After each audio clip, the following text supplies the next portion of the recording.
Antigonus II Gonatas was a powerful ruler who solidified the position of the Antigonid dynasty in Macedon after a long period defined by anarchy and chaos, and acquired fame for his victory over the Gauls who had invaded the Balkans. Birth and family. Antigonus Gonatas was born around 319 BC, probably in Gonoi in Thessaly, unless Gonatas is derived from an iron plate protecting the knee. He was related to the most powerful of the Diadochi. Antigonus's father was Demetrius Poliorcetes, who was the son of Antigonus I Monophthalmus, who then controlled much of Asia. His mother was Phila, the daughter of Antipater. The latter controlled Macedonia and the rest of Greece and was recognized as regent of the empire, which in theory remained united. In this year, however, Antipater died, leading to further struggles for territory and dominance. The careers of Antigonus's grandfather and father showed great swings in fortune. After coming closer than anyone to reuniting the empire of Alexander, Antigonus Monophthalmus was defeated and killed in the Great Battle of Ipsus in 301 BC. In the territory he formerly controlled was divided among his enemies, Cassander, Ptolemy, Lysimachus, and Seleucus. Demetrius's general. The fate of Antigonus Gonatas, now 18, was closely tied with that of his father Demetrius, who escaped from the battle with 9,000 troops. Jealousy among the victors eventually allowed Demetrius to regain part of the power his father had lost. He conquered Athens, and in 294 BC he seized the throne of Macedonia from Alexander, the son of Cassander. Because Antigonus Gonatas was the grandson of Antipater and the nephew of Cassander through his mother, his presence helped to reconcile the supporters of these former kings to the rule of his father. In 292 BC, while Demetrius was campaigning in Boeotia, he received news that Lysimachus, the ruler of Thrace and the enemy of his father, had been taken prisoner by Dromicetes, a ruler of the Getae. Hoping to seize Lysimachus's territories in Thrace and Asia, Demetrius delegated command of his forces in Boeotia to Antigonus and immediately marched north. While he was away, the Boeotians rose in rebellion, but were defeated by Antigonus, who bottled them up in Thebes. After the failure of his expedition to Thrace, Demetrius rejoined his son at the siege of Thebes. As the Thebans defended their city stubbornly, Demetrius often forced his men to attack the city at great cost, even though there was little hope of capturing it. It is said that, distressed by the heavy losses, Antigonus asked his father, "Why, father, do we allow these lives to be thrown away so unnecessarily?" Demetrius appears to have showed his contempt for the lives of his soldiers by replying that we don't have to find rations for the dead. But he also showed a similar disregard for his own life and was badly wounded at the siege by a bolt through the neck. In 291 BC, Demetrius finally took the city after using siege engines to demolish its walls. But control of Macedonia and most of Greece was merely a stepping stone to his plans for further conquest. He aimed at nothing less than the revival of Alexander's empire and started making preparations on a grand scale, ordering the construction of a fleet of 500 ships, many of them of unprecedented size. Such preparations and the obvious intent behind them naturally alarmed the other kings, Seleucus, Ptolemy, Lysimachus, and Pyrrhus, who immediately formed an alliance. In the spring of 288 BC, Ptolemy's fleet appeared off Greece, inciting the cities to revolt. At the same time, Lysimachus attacked Macedonia from the east while Pyrrhus did so from the west. Demetrius left Antigonus in control of Greece while he hurried to Macedonia. By now the Macedonians had come to resent the extravagance and arrogance of Demetrius, and were not prepared to fight a difficult campaign for him. In 287 BC, Pyrrhus took the Macedonian city of Veroria and Demetrius's army promptly deserted and went over to the enemy, who was much admired by the Macedonians for his bravery. At this change of fortune, Phila, the mother of Antigonus, killed herself with poison. Meanwhile, in Greece, Athens revolted. Demetrius therefore returned and besieged the city, but he soon grew impatient and decided on a more dramatic course. Leaving Antigonus in charge of the war in Greece, he assembled all his ships and embarked with 11,000 infantry and all his cavalry to attack Caria in Lydia, provinces of Lysimachus. By separating himself from his son and departing into Asia, Demetrius seemed to take his bad luck with him, but in reality it was the fear and the jealousy of the other kings. As Demetrius was chased across Asia Minor to the Taurus Mountains by the armies of Lysimachus and Seleucus, Antigonus attained success in Greece. Ptolemy's fleet was driven off and Athens surrendered.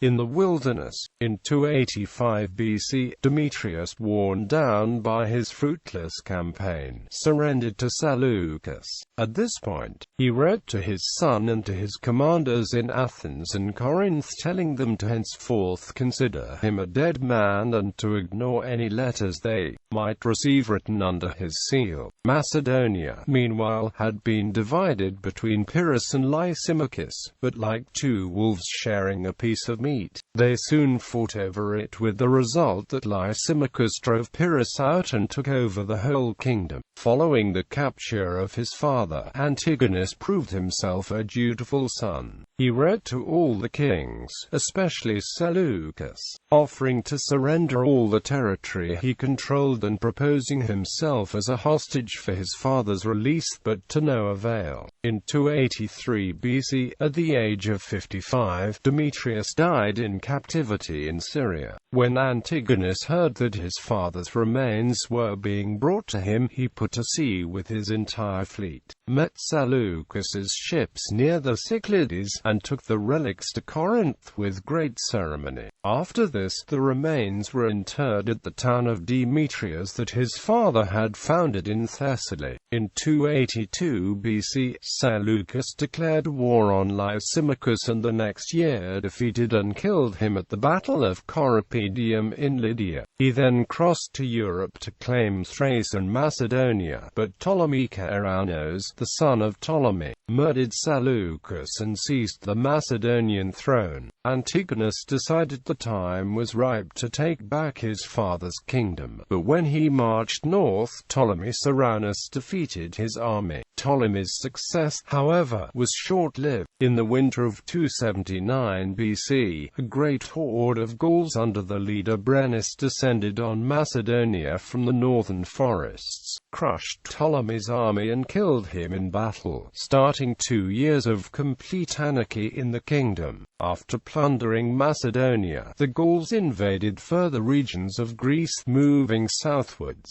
Antigonus cooperated in the defense of Greece against the barbarians, but the Aetolians took the lead in defeating the Gauls. In 278 BC, a Greek army with a large Aetolian contingent checked the Gauls at Thermopylae and Delphi, inflicting heavy casualties and forcing them to retreat. The next year, Antigonus sailed to the Hellespont, landing near Lysimachia at the neck of the Thracian Chersonese. When an army of Gauls under the command of Sarothraeus appeared, Antigonus laid an ambush. He abandoned his camp and beached his ships, then concealed his men. The Gauls looted the camp, but when they started to attack the ships, Antigonus's army appeared, trapping them with the sea to the rear. In this way, Antigonus resoundingly won the Battle of Lysimachia and claimed the Macedonian throne. Around this time, under these favorable omens, Antigonus's niece-wife Phila gave birth to his son and successor, Demetrius II Autolycus, king of Macedonia. Antigonus against Pyrrhus. Pyrrhus, king of Epirus, Macedonia's western neighbor, was a general of mercurial ability, widely renowned for his bravery, but he did not apply his talents sensibly and often snatched after vain hopes, so that Antigonus Antigonus used to compare him to a dice player, who had excellent throws, but did not know how to use them. When the Gauls defeated Ptolemy Ceraunus and the Macedonian throne became vacant, Pyrrhus was occupied in his campaigns overseas. Hoping to conquer first Italy and then Africa, he got involved in wars against Rome and Carthage, the two most powerful states in the western Mediterranean. He then lost the support of the Greek cities in Italy and Sicily by his haughty behavior. Needing reinforcements, he wrote to Antigonus as a fellow Greek king, asking him for troops and money, but Antigonus politely refused. In 275 BC, the Romans fought Pyrrhus at the Battle of Beneventum, which ended inconclusively. Although many modern sources wrongly state that Pyrrhus lost the battle, Pyrrhus had been drained by his recent wars in Sicily and by the earlier Pyrrhic victories over the Romans, and thus decided to end his campaign in Italy and return to Epirus. Pyrrhus's retreat from Italy, however, proved very unlucky for Antigonus. Returning to Epirus with an army of 8,000 foot and 500 horse, he was in need of money to pay them. This encouraged him to look for another war, so the next year, after adding a force of Gallic mercenaries to his army, he invaded Macedonia with the intention of filling his coffers with plunder. The campaign, however, went better than expected, making himself master of several towns and being joined by 2,000 deserters. His hopes started to grow and he went in search of Antigonus, attacking his army in a narrow pass and throwing it into disorder at the Battle of the Aoos River. Antigonus's Macedonian troops retreated, but his own body of Gallic mercenaries, who had charge of his elephants, stood firm until Pyrrhus's troops surrounded them, whereupon they surrendered both themselves and the elephants. Pyrrhus now chased after the rest of Antigonus's army, which, demoralized by its earlier defeat, declined to fight. As the two armies faced each other, Pyrrhus called out to the various officers by name and persuaded the whole body of infantry to desert. Antigonus escaped by concealing his identity. Pyrrhus now took control of Upper Macedonia and Thessaly, while Antigonus held on to the coastal towns. But Pyrrhus now wasted his victory. Taking possession of Aegae, the ancient capital of Macedonia, he installed a garrison of Gauls, who greatly offended the Macedonians by digging up the tombs of the kings and leaving the bones scattered about as they searched for gold. He also neglected to finish off his enemy. Leaving him in control of the coastal cities, he contented himself with insults. He called Antigonus a shameless man for still wearing the purple, but he did little to destroy the remnants of his power. Before this campaign was finished, Pyrrhus had embarked upon a new one. In 272 BC, Cleonymus, an important Spartan, invited him to invade Laconia. Gathering an army of 25,000 foot, 2,000 horse, and 24 elephants, he crossed over to the Peloponnese and occupied Megalopolis in Arcadia. Antigonus, after reoccupying part of Macedonia, gathered what forces he could and sailed to Greece to oppose him. As a large part of the Spartan army led by King Ares was in Crete at the time, Pyrrhus besieged Sparta with great hopes of taking the city easily. But the citizens organized stout resistance, allowing one of Antigonus's commanders, Amenias the Phocian, to reach the city with a force of mercenaries from Corinth. Soon after this, the Spartan king, Piraeus, returned from Crete with 2,000 men. These reinforcements stiffened resistance, and Pyrrhus, finding that he was losing men to desertion every day, broke off the attack and started to plunder the country. The most important Peloponnesian city after Sparta was Argos.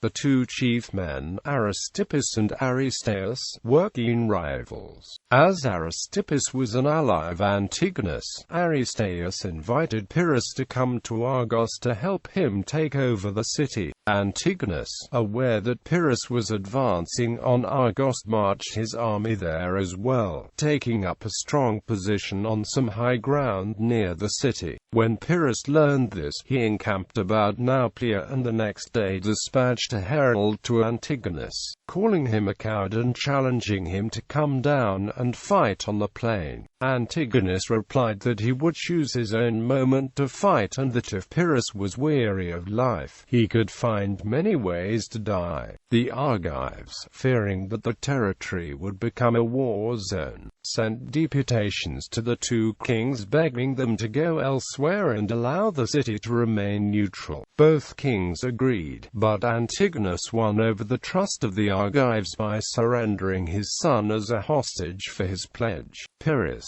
who had recently lost a son in the retreat from Sparta, did not. Indeed, with the help of Aristeus, he was plotting to seize the city. In the middle of the night, he marched his army up to the city walls and entered through a gate that Aristeus had opened. His Gallic troops seized the marketplace, but he had difficulty getting his elephants into the city through the small gates. This gave the Argives time to rally. They occupied strong points and sent messengers asking Antigonus for help. When Antigonus heard that Pyrrhus had treacherously attacked the city, he advanced to the walls and sent a strong force inside to help the Argives. At the same time, Arius arrived with a force of 1,000 Cretans and light-armed Spartans. These forces attacked the Gauls in the marketplace. Pyrrhus, realizing that his Gallic troops were hard-pressed, now advanced into the city with more troops. But in the narrow streets this soon led to confusion as men got lost and wandered around. The two forces now paused and waited for daylight. When the sun rose, Pyrrhus saw how strong the opposition was and decided the best thing was to retreat. Fearing that the gates would be too narrow for his troops to easily exit the city, he sent a message to his son, Helenus, who was outside with the main body of the army, asking him to break down a section of the walls. The messenger, however, failed to convey his instructions clearly. Misunderstanding what was required, Helenus took the rest of the elephants and some picked troops and advanced into the city to help his father. With some of his troops trying to get out of the city and others trying to get in, Pyrrhus's army was now thrown into confusion. This was made worse by the elephants. The largest one had fallen across the gateway and was blocking the way, while another elephant, called Nikon, was trying to find its rider. This beast surged against the tide of fugitives, crushing friend and foe alike, until it found its dead master, whereupon it picked him up, placed him on its tusks, and went on the rampage. In this chaos Pyrrhus was struck down by a tile thrown by an old woman and killed by Zopyrus, a soldier of Antigonus. Thus ended the career of the most famous soldier of his time. Alcinoius, one of Antigonus's sons, heard that Pyrrhus had been killed. Taking the head, which had been cut off by Zopyrus, he rode to where his father was and threw it at his feet. Far from being delighted, Antigonus was angry with his son and struck him, calling him a barbarian, and drove him away. He then covered his face with his cloak and burst into tears. The fate of Pyrrhus reminded him all too clearly of the tragic fates of his own grandfather and his father, who had suffered similar swings of fortune. He then had Pyrrhus's body cremated with great ceremony. After the death of Pyrrhus, his whole army and camp surrendered to Antigonus, greatly increasing his power. Later, Alcinoius discovered Helenus, Pyrrhus's son, disguised in threadbare clothes. He treated him kindly and brought him to his father, who was more pleased with his behavior. "This is better than what you did before, my son," he said. "But why leave him in these clothes which which are a disgrace to us now that we know ourselves the victors. Greeting him courteously, Antigonus treated Helenus as an honored guest and sent him back to Epirus. This was not the end of Antigonus's problems with Epirus. Shortly after, Alexander II, the son of Pyrrhus and his successor as king of Epirus, repeated his father's adventure by conquering Macedonia. But only a few years after, Alexander was not only expelled from Macedonia by Antigonus's son Demetrius, but he also lost Epirus and had to go into exile in Acarnania. His exile didn't last long, as the Macedonians had at the end to abandon Epirus under pressure from Alexander's allies, the Acarnanians and the Aetolians. Alexander seems to have died about 242 BC, leaving his country under the regency of his wife Olympias, who proved anxious to have good relations with Epirus's powerful neighbor, as was sanctioned by the marriage between the regent's daughter Thea and Antigonus's son and heir Demetrius. Cremonidine war with the restoration of the territories captured by Pyrrhus, and with grateful allies in Sparta and Argos, and garrisons in Corinth and other cities, Antigonus securely controlled Macedonia and Greece. The careful way he guarded his power shows that he wished to avoid the vicissitudes of fortune that had characterized the careers of his father and grandfather. Aware that the Greeks loved freedom and autonomy, he was careful to grant a semblance of this inasmuch as it did not clash with his own power. Also, he tried to avoid the odium that direct rule brings by controlling the Greeks through intermediaries. It is for this reason that Polybius says, "No man ever set up more absolute rulers in Greece than Antigonus." The tyrants installed or maintained by Gonatas include Cleon, Euthydemus and Timocleidas, Isias, Aristotimus, Aristippus the elder, Abantidas, Aristodemus the good, Passes, Nicocles, Aristomachus, Lydiadas, and Aristippus. The next stage of Antigonus's career is not documented, and what we know has been patched together from a few historical fragments. Antigonus seems to have been on very good terms with Antiochus, the Seleucid ruler of Asia, whose love for Stratonice, the sister of Antigonus, is very famous. Such an alliance naturally threatened the third successor state, Ptolemaic Egypt, in Greece, Athens and Sparta, once the dominant states, naturally resented the domination of Antigonus.